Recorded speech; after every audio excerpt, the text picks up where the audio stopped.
morning, I am Prarambha Dahal. Let's begin with the main stories. Public Accounts Committee seeks action against Tourism Secretary and NSC Managing Director among others for their alleged corruption while procurement of the wide-body aircrafts. Corruption case filed against former Executive Director of Nepal Oil Corporation Gopal Khadka, charged of accumulating property worth 186 million rupees disproportionate to his income. North Korean leader Kim Jong-un arrives in China at the invitation of Chinese President Xi Jinping. Visit comes amid reports of negotiations for a second summit between Kim and US President Donald Trump. And Liverpool crash out from the third round of the FA Cup, lose 2-1 against Wolves, mark their first back-to-back losses this season. Let us now begin with the latest national political updates.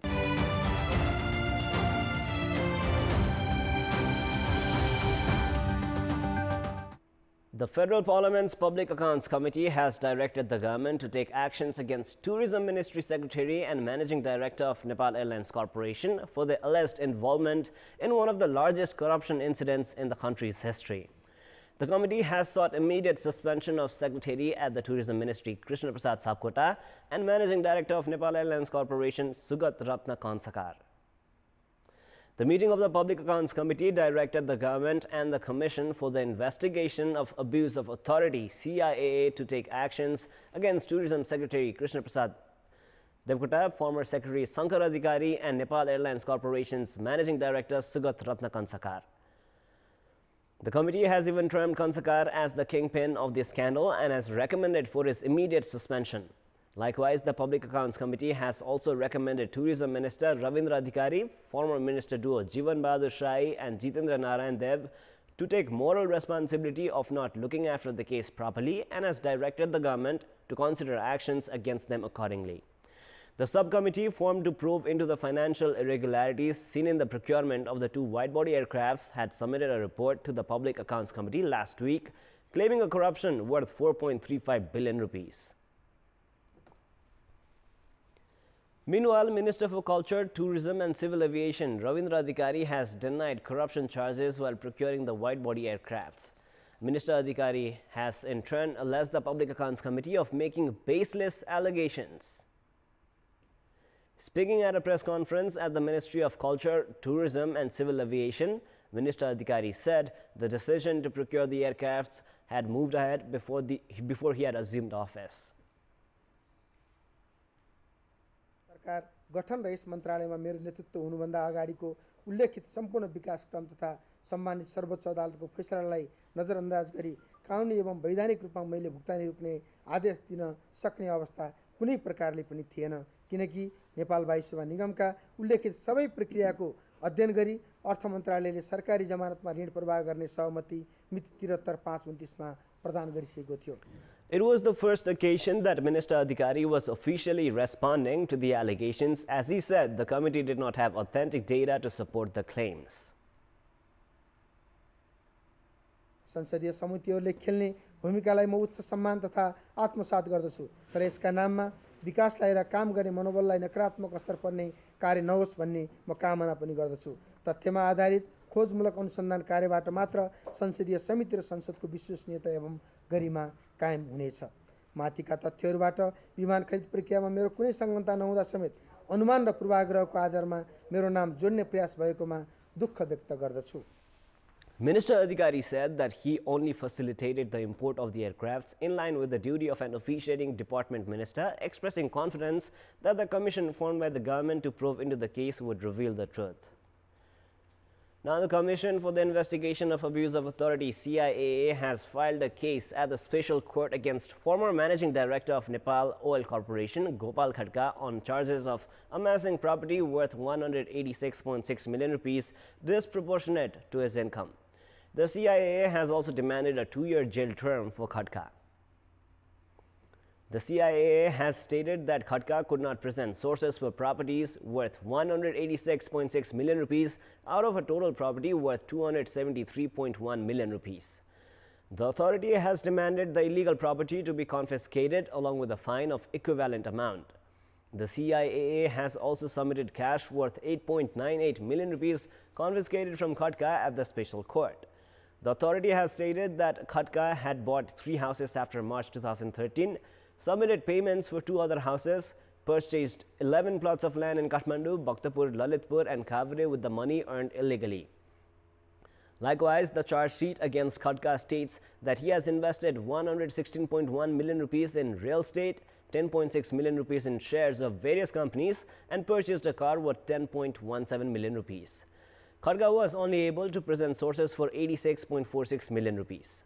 The CIAA has disclosed that Khatka had concealed properties worth 75.4 million rupees in the name of Amita Lama Sodemba of Bananilkanta. Khatka had purchased a house worth 32.5 million rupees in Hatigauda, an 8-ana piece of land worth 41.1 million rupees and purchased a car worth 8.48 million rupees in Amita's name. Likewise, Khatka had also paid 30.5 million rupees to buy a house in Amita's name. Khatka, who had retired as an engineer at the Department of Roads, was appointed as the managing director for Nepal Oil Corporation 4 years ago, while Rashtriya Prajatantra Party's Sunil Bahadur Thapa was the supply minister. Khatka had resigned from the corporation in 2017. He had been alleged of corruption during the land procurement for Nepal Oil Corporation for the construction of a storage plant as well. Moving on, Dr. Govinda Kesi has warned of staging another hunger strike after a subcommittee under the Parliamentary Education and Health Committee endorsed the draft of the National Medical Education Bill. The bill received a majority nod despite main opposition Nepali Congress lawmakers protesting against the endorsement of the bill, citing that it had breached agreements reached with Dr. Kesi. Dr. Kesi has even alleged the top-notch leaders and lawmakers at the subcommittee of the Parliamentary Education and Health Committee of conspiring to formulate provisions that favored what he termed the medical mafias against the agreement struck with him. According to Dr. Kesi, the chairman of the Parliamentary Education and Health Committee, Jaipuri Gharti, had initially pledged that the bill would embrace the sentiments of the agreements made initially. Dr. Kesi has now warned of launching a 16th round of hunger strike, claiming that the government has backed out from the agreements made with him.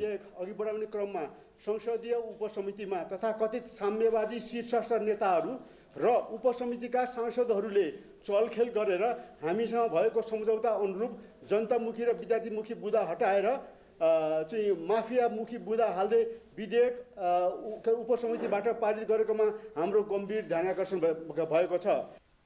Dr. Kesi had demanded the government to establish 1 medical college in each of the 7 provinces and for Kathmandu University to take back its decision to hike the medical education fees. Prime Minister K.P. Sharma Oli presented a series of data at the meeting of the House of Representatives, claiming the country's economy had been heading towards a positive direction. However, majority of the data presented by the Prime Minister has been found to be baseless. At the meeting of the House of Representatives, Premier Oli presented data on some of the key indicators of economy like revenue generated, status of trade deficit, inflation, and national pride projects. The Department of Customs has stated increase in trade deficit is far higher than 1.05% as mentioned in the data presented by the Prime Minister. According to the Customs Department, the trade deficit in the first 5 months of the ongoing fiscal year has gone up by 36.11% as opposed to that for the same period last fiscal year. Likewise, Premier Oli's claim of having increased the capital expenditure for development works by 25.33% is also nowhere near the fact. According to the Office of the Attorney General, the capital expenditure has only increased by 12.33% in comparison to last year. Premier Oli had also claimed the inflation rate had decreased by 3.7%. However, the data by World Bank states the inflation rate has increased by 4.2% in the first 4 months of the ongoing fiscal year. This has indicated that Prime Minister Oli is trying to defend the government by displaying false achievements, which is deemed against the sovereignty of the country. Meanwhile, speaking at an event held in the capital yesterday, Prime Minister Oli has defended the data presented at the Parliament on Sunday.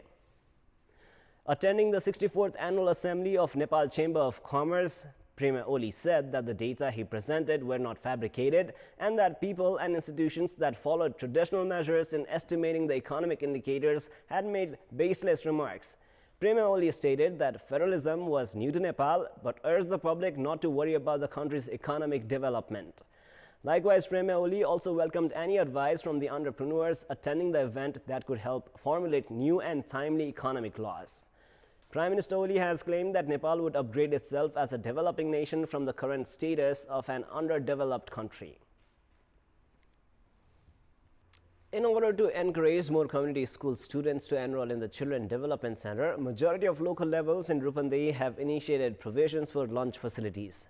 In this context, we had asked the community school teachers and guardians, how has the lunch provision influenced the children? Let us now take a look at what they had to say. Public voice. धेरै खुसी हुन्छन् आज नास्ता के हो भन्छन् त्यही हो अब रेगुलर स्कुल आउँछन् बच्चाहरु एकदम खुसी छन् हात धोएर खाने बानीको विकास भएको छ अनि त्यस्तै गरेर एउटा बच्चाले खाएन भने अर्को बच्चाले पनि खुवाइदिन्छन् के रमाई पहिला खान्थेन अनि स्कुलमा आएपछि धेरै खाने गरे अनि फेरि मेरो बाबु चाहिँ स्कुल आउन भन्दा खुसी हुन्छ घर बस्न मन गर्दैन पहिला अब कहिले के पठाउने हुन्थ्यो अहिले यहाँ स्कुलले दिएको थियो राम्रै छ अहिले खाजाको कुनै टेन्सन छैन पहिला नानीलाई नास्ता हाल्दाखेरि त्यही फर्काएर लान्थे अहिले फेरि खाएर जान्छ पेटभरि खान्छ त्यही मलाई खुसी लाग्यो बच्चाहरु जंक फुड खाँदा कति बिमारी हुने अनि फेरि अब यो हात धोएर खाने सिस्टम बसेको हैन अनि लाइनमा आफ्नो क्लासबाट लाइनमा आउने अनि त्यहाँ यसरी बसेर खाने सबै साथीहरुले अब एउटै खानेकुरा खाएको देखेर उले यो खायो भन्ने भेदभाव पनि छैन पहिला भन्थे अब यस्तो नास्ता भनेर दुःख लाग्थ्यो अब त्यसले भनेको बनाइदिनु पर्यो यहाँ आएपछि अब त्यस्तो भन्दिनन् घर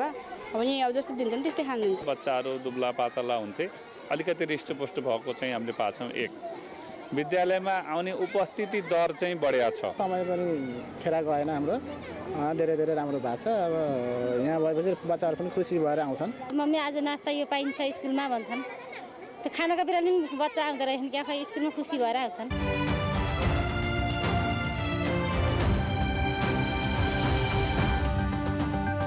It is now time for our segment Public Pulse, where you text us with your opinion. Public Pulse. The question is, why has the Prime Minister failed to present correct data at the Parliament? Your options are A, trying to defend the government, and B, received faulty advice. The voting is on. You can type NEWS, select your option A or B, and then send it to 34001 to share your opinion with us. With this, let us move on to the sports news. Sports news. Sankata, which has emerged second in the ongoing Martyrs Memorial A Division League, played a poor last match yesterday, going down to Armed Police Force 2-1. APF played sport to Sangata's plan of ending the season on a high, chalking out a comprehensive 2-1 win. APF took the lead in the 24th minute when Yuvraj Khatka found the net. APF doubled the lead in the second half as Rajan Gurung made perfect use of a free kick taken by Rajendra Rawal. Sangata managed to reduce the deficit only in the injury time of the second half. Sangata could not add up to their tally of 28 points, ending the A Division League in the second position. Japa 11 have reached the semi-finals of the Falgunananda Gold Cup, defeating Armed Police Force 3-1. In the match played in Fidim Pastar, Japa captain Colonel Limbu scored in the 23rd minute to give his team the lead. Manish Lama then came up with an equalizer for APF in the 32nd minute. Dylan Loktan gave Japa the lead again by scoring in the 38th minute to make it 2-1. Japa skipper Colonel Limbu scored his personal second goal of the match in the 88th minute to seal the 3-1 win over APF to book a spot in the semis. Today's match features a clash between Fidim Sporting Club and 3-1 Army Club. That is all for the moment. Our next English bulletin will air at 11 a.m. Keep watching Kantipur Television SD for more news and entertainment. Thank you for watching. Have a great day ahead.